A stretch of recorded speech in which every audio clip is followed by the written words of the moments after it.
Зараз мы паговорым пра барока ў беларускай літаратуры. І, канешне, барока, як і любая іншая эпоха, не пачынаецца там у пэўны год альбо ў пэўнае дзесяцігоддзе.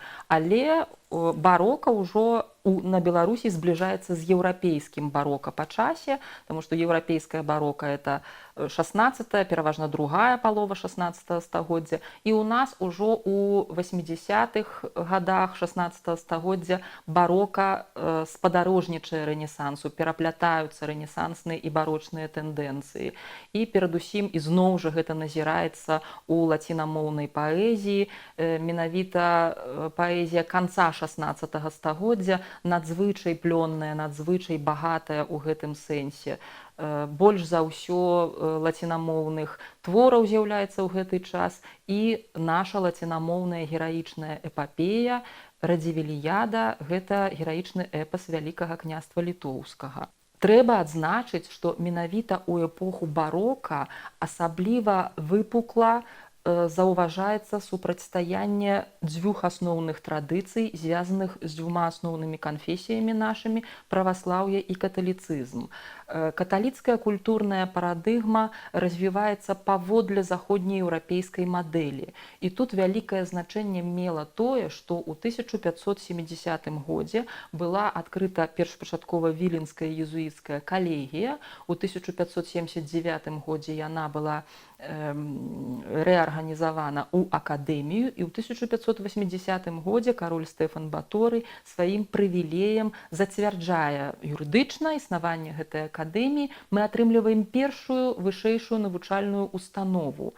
І не трэба думаць, што ёй вучыліся толькі католікі. Дзеці з праваслаўных сямей мелі магчымасць атрымаць вышэйшую адукацыю менавіта ў езуітаў. Гэта была адукацыя класная, проста паводле еўрапейскіх узораў.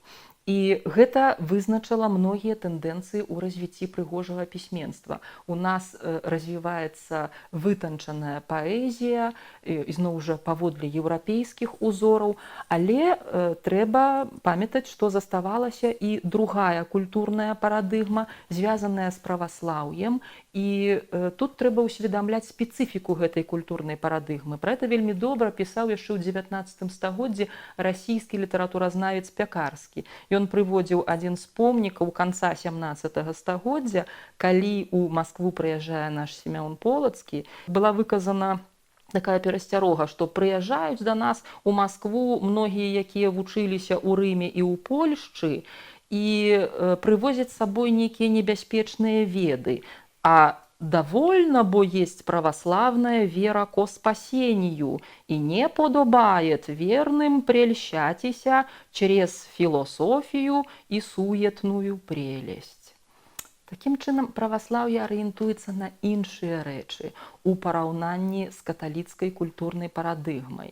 І, канешне, менавіта ў гэтым рэчышчы мы павінны разглядаць тыя працэсы, якія звязаны з Брэсцкай царкоўнай уніяй 1596 год. Гэта была падзея не толькі і не столькі ў рэлігійным жыцці, колькі ў жыцці культурным. Менавіта ў гэтую эпоху закладаецца аснова той дылемы, якую цудоўна паказаў Купала ў сваіх тутэйшых. Хто мы, рускія ці палякі? Частка беларусаў лічаць сябе рускімі, частка лічаць палякамі. Рускія гэта праваслаўныя, палякі гэта католікі. Дзве гэтыя культурныя і літаратурныя плыні існуюць паралельна, яны ніяк не супрацоўнічаюць, ніяк не перакрыжоўваюцца. І, канешне, эпоха барока. Што такое наогул барока? Калі рэнесанс паказваў чалавека такім, які ён павінен быць, ідэал, да якога трэба імкнуцца, то барока паказвала чалавека такім, які ён ёсць. А якія мы ёсць? А мы ёсць супярэчныя. І вось усё гэта цікавіць барока. Адсюль асноўныя матывы. Барока вельмі эмацыйная. А калі мы ў такім эмацыйным стане, пра што мы найперш думаем? Пра тое, што мы, на жаль, памрэм. І адсюль «Мементум мори», памятай пра смерць, гэтым матывам прасякнуты многія творы эпохі барока. Адсюль дыскордзія конкурс, спалучэнне неспалучальнага, таму што мы такія: каханне і нянавісць, гнеў і спагада і гэтак далей. Барока плаўна пераходзіць з 17 стагоддзя ў 18. Гэта даволі доўгая у нас эпоха, і ў першай палове 18 стагоддзя гэта ўжо позняя барока. Але, канешне, яшчэ у канцы 17 стагоддзя трэба асобна вылучыць фігуру Сімеона Полацкага. Гэта быў проста геніяльны для свайго часу чалавек. Ведаеце, чаму геніяльны? Таму што ён прыжыўся ў Маскоўскай Русі, будучы з ордэна Базыльяна, будучы носьбітам вось гэтай лацінскай кніжнасці, да якой ставіліся вельмі насцярожана ў Маскоўскай Русі. Тым не менш, ён не быў пакараны смерцю, наадварот. Ён дабіўся поспеху, і дзякуючы Сімеону Полацкаму у Маскоўскай Русі нараджаецца сапраўдная нармальная паэзія. Таму што тое, што было да гэтага, без слёз чытаць немагчыма, это не вершы. І менавіта Сімеон прыносіць вось гэтую еўрапейскую культуру. А вось ужо ў 18 стагоддзі, у часы позняга барока, мы назіраем таксама бурнае развіццё ўсіх жанраў, але перадусім таксама паэзіі на розных мовах. І ў 18 стагоддзі існуе ў рукапіснай форме і беларускамоўная паэзія, але побач з гэтым працягваецца старая традыцыя, звязаная з польскамоўным пісьменствам, звязаная з лацінамоўным пісьменствам. Барока ў літаратуры надзвычай разнастайная. У першую чаргу яно шматмоўнае ў нашай літаратуры і шматжанравае. Канешне, у сувязі з рэлігійнымі праблемамі багата прадстаўлена палемічная літаратура, якую ніколі не хочуць чытаць студэнты, яны маюць рацыю. Это сапраўды вельмі спецыфічная такая літаратура, але яна гісторыкам дае шмат для разумення нашай ментальнасці, нашай ідэнтычнасці. Вось менавіта ў гэтую эпоху, у гэтай эпосе трэба шукаць корань усіх нашых праблем, звязаных з нашай такой расцярушанасцю культурнай, канфесійнай, этнічнай і гэтак далей.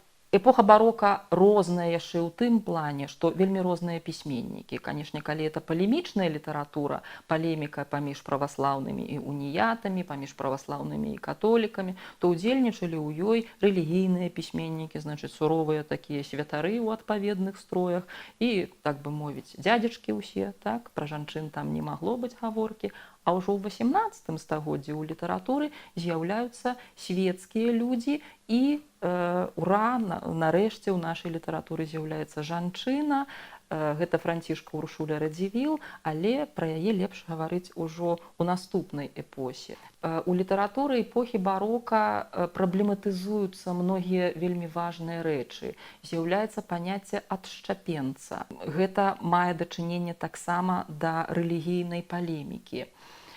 З іншага боку, у эпоху барока назіраецца вялікая цікавасць да гісторыі. Менавіта ў гэты час, 80-е гады, это мяжа рэнесансу і барока, узнікае хроніка Мацея Стрыйкоўскага, вельмі важны гістарычны трактат на польскай мове, а ўжо ў 17 стагоддзі, ў сярэдзіне 17 стагоддзя на лацінскай мове з'яўляецца гісторыя Літвы Альберта Віюка-Каяловіча, рэктара Віленскай езуіцкай акадэміі, і гэта была першая спроба гістарыяграфіі з пазіцыі Вялікага княства Літоўскага, бо ў Стрыйкоўскага яшчэ польска-ліцвінскі такі патрыятызм, а вось Альберт Віюк-Каяловіч стаіць ужо выключна на ліцвінскіх пазіцыях.